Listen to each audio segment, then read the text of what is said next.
Ada juga itu yang baru belajar agama 2 bulan. Maulid bid'ah. Itu sesat. Tidak ada pada zaman Nabi. Masuk neraka. Kayak dia panitia hari kiamat. Bos. Mau maulid, monggo. Tidak mau maulid, mangga. Silahkan. Saling menghormati. Kalau alasanmu kau anggap bid'ah karena tidak ada pada zaman Nabi, maka mulai sekarang kau ceramah jangan pakai mic. Kenapa? Ini tidak ada pada zaman Nabi.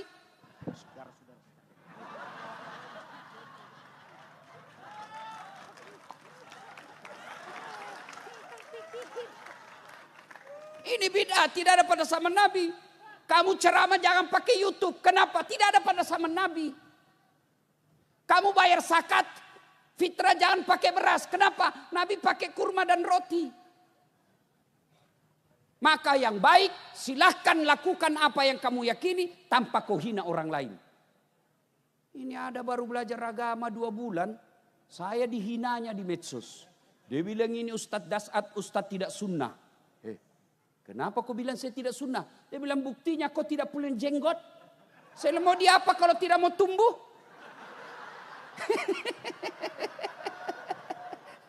Saya dibilangi Ustadz tidak sunnah Ibu Bupati karena tidak ada jenggot. Wah, mau dia apa tidak mau tumbuh ini? Ya, saudara-saudara sekalian, maulid adalah budaya yang tidak bertentangan dengan ajaran agama kita. Tujuannya apa? Kita mau tahu sejarah Nabi. Supaya apa? Kita bisa mengikuti Rasulullah Sallallahu Alaihi Wasallam. Mampu lari berkilo-kilo, tidak pernah mampir ke masjid. Apa dia bilang? Gunung kan kudaki, lautan ku seberangi, masjid kau lewati. Kalau cinta kepada Rasul yang paling konkret, berjamaah. Itu aja dulu. Kenapa orang malas berjamaah ke masjid? 1, karena dia tidak tahu pahalanya. Buka kitab Durratun Nasihin. Pahala sholat berjamaah. 1, yang paling sering kita dengar. Lipat 27 kali. Artinya apa? 1 kali sholat jamaah di masjid. 27 kali sholat di rumah baru sama pahalanya. Yang kedua, kata Nabi, kalau kau datang ke masjid, melangkah kaki kanan 1 pahala. Melangkah kaki kiri, gugur dosa kecilmu. Jadi kalau rumahmu 300 meter dari masjid, PP 600 meter. Berapa langkah kaki? Apalagi kalau bapak jalan begini.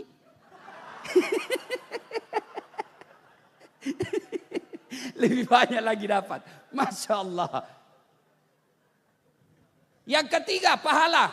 Kata Nabi, seluruh materi yang kau lewati, pagar, tembok, aspal, dinding, tegel akan jadi saksi. Ya Allah, jangan kau masukkan dia neraka, masukkan surga. Saya saksinya, dia datang berjamaah di masjid. Itulah sebabnya Pak, sunnah. Ketika kau ke masjid, beda jalanmu pergi, beda juga jalanmu waktu pulang. Sunnah. Itulah juga sebabnya sunnah. Ketika Bapak berjamaah, usahakan setiap 2 rakaat pindah tempat. Supaya apa? Tambah banyak saksi nanti di akhirat. Allahu Akbar. 2 rakaat pindah lagi.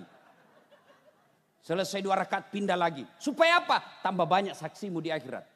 Yang keempat, pahala berjamaah. Kalau ada debu melengket di badan atau hujan gerimis, basah bajumu. Baju itulah nanti yang akan jadi mantel agar kamu tidak disentuh api neraka. Soalnya gerimis. Jalan. Basah. Basah itulah yang akan menjadi pelindung di akhirat. Jangan juga salah paham. Mantan-mantan sudah dengar begini, dia tunggu hujan keras. Begitu hujan keras, dia buka payungnya. Ini saksi nanti. Itu bukan pahala, itu beleng-beleng namanya. Ayo, apalagi keutamaan berjamaah. Di masjid ada doa bersama.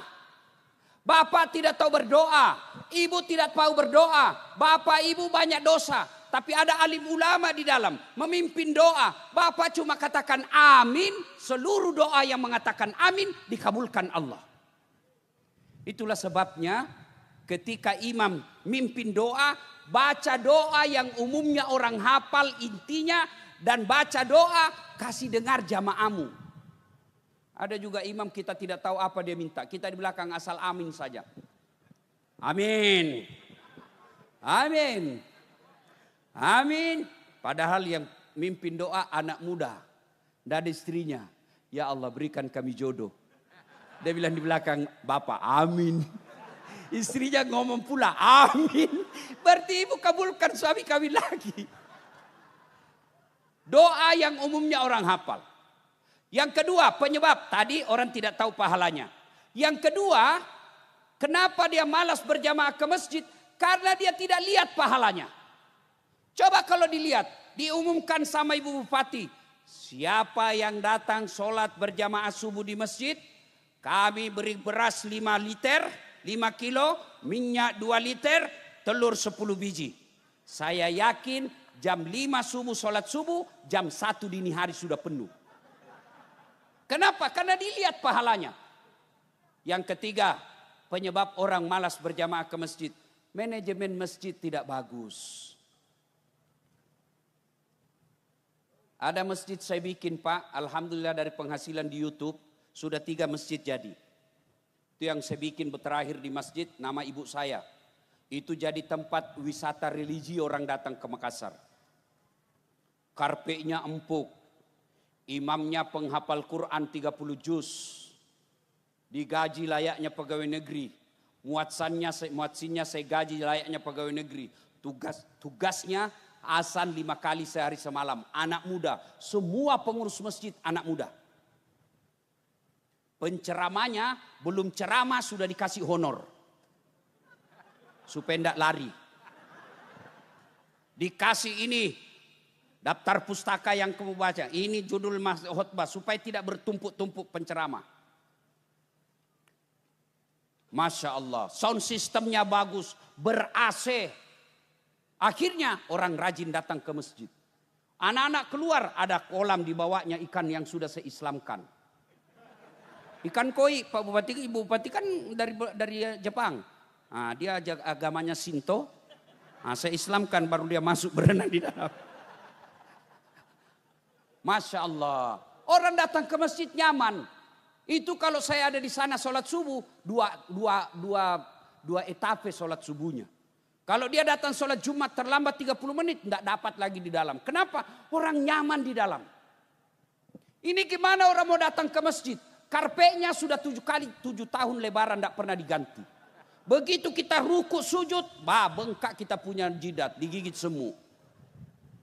Penceramanya mulai salam pertama sampai terakhir neraka terus dia bahas. Kau bahkan dibakar, dilapat, dibanting, ditusuk pantatmu, dilipat, ditusuk matamu. Kata anak muda, tidak usah ke masjid bikin takut-takut itu. Dapat lagi sound system, begitu imam takbir, Allahu Akbar, langsung storing.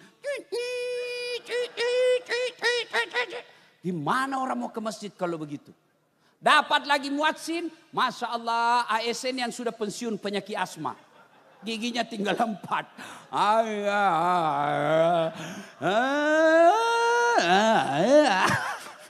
Gimana nak mau ke masjid? Apalagi kesalahan masjid sekarang Pak. Umumnya pengurus masjid senang simpan saldo. Dengar ini para takmir masjid. Jangan kau simpan uangnya orang jadi saldo di bank. Tidak jalan amalnya.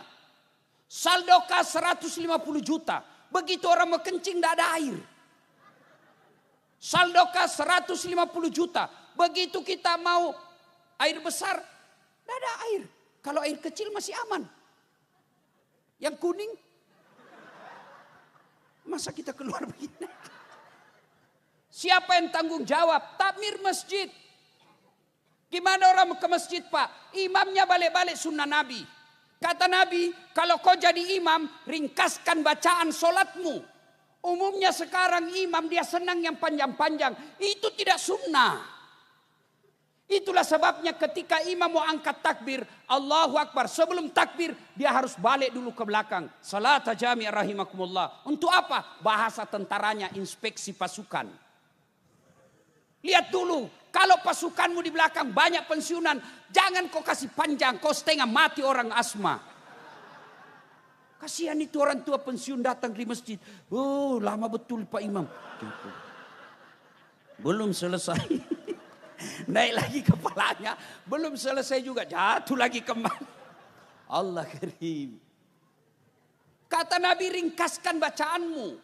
Yang kedua kata Nabi, bacalah yang umumnya orang hafal. Kenapa umumnya orang hafal? Tujuannya apa? Satu, supaya jamaah bisa husuk mengikuti. Coba kalau imam membaca kul huwallah, anak-anak juga ikut. Kul huwallahu ahad, Allahu samad, lam yalid. Kenapa dia hafal? Begitu Pak Imam membaca surah Al-Anfal ayat 5 sampai 70,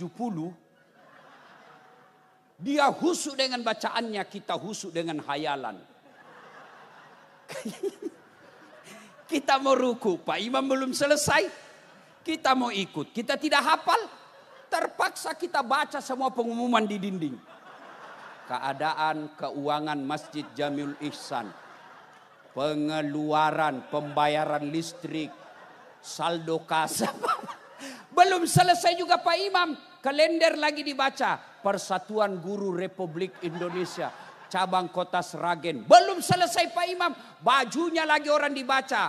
Pilih saya nomor urut 7. Siapa salah? Siapa salah? Imam. Yang kedua, kenapa Nabi anjurkan baca yang umumnya orang hafal? Supaya apa? Begitu imam salah, ada yang bisa luruskan. Coba kalau Pak Imam salah, ketika dia baca wadduha, hampir semua orang hafal, dia bisa luruskan. Tapi kalau imam baca yang hanya dia yang hafal, begitu salah, hadapi kesusahanmu sendiri.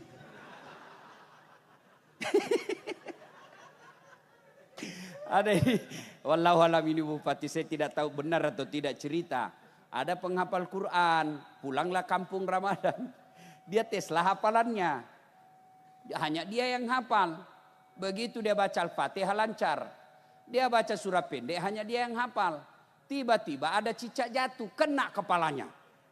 Stres. Namanya orang stres, hafalan hilang. Dia tidak tahu apa sambungannya.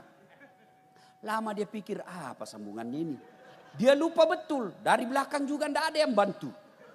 Ini Pak Imam kreatif, dia bilang, tolong bantu di belakang. Yang di belakang dia bilang juga, saya juga tidak tahu. Tiba-tiba ada anak muda lebih kreatif lagi, dia bilang, kalau begitu ya sudah, Allahu Akbar. Siapa salah?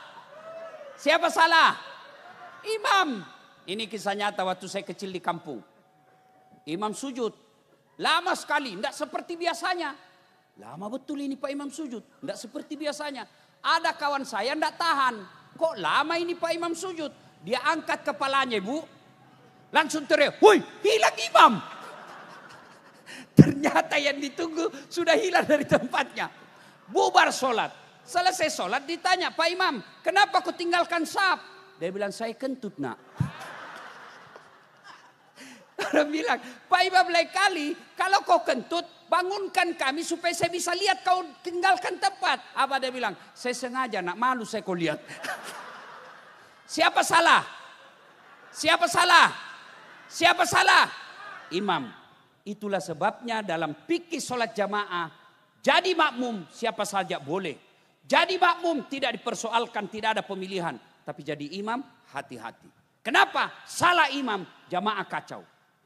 Bulan 11, Sragen akan pemilihan iman. Salah kau milih imam, kacau masyarakatnya. Jadi imam, hati-hati milih imam. Kemudian jadi makmum pun tidak boleh kita mengganggu. Ada aturan-aturan jadi jamaah. Kata Nabi, kalau kau pergi berjamaah terutama subuh, kamu sikat gigi dulu, sunnah. Apakah gigimu yang harum itu sampai kepada Allah? Tidak. Nabi katakan kalau kau pergi berjamaah pakai parfum. Apakah parfum itu sampai kepada Allah? Apakah Allah butuhkan parfum kita? Tidak. Tapi apa? Adab. Sopan santun. Tujuannya apa? Jangan kau ganggu orang yang ada di sampingmu dengan bau mulutmu dan bau ketekmu. Bayangkan kalau kau hampir tadi malam bawa makan pete, lalu kau baca Al-Fatihah. Assalamualaikum, kencang betul. Assalamualaikum. Kata Nabi, kalau kau jamaah jangan ganggu orang. Ada juga orang sholat seolah-olah dialah yang paling alim dalam masjid. Mulai takbir dia ganggu sudah kita.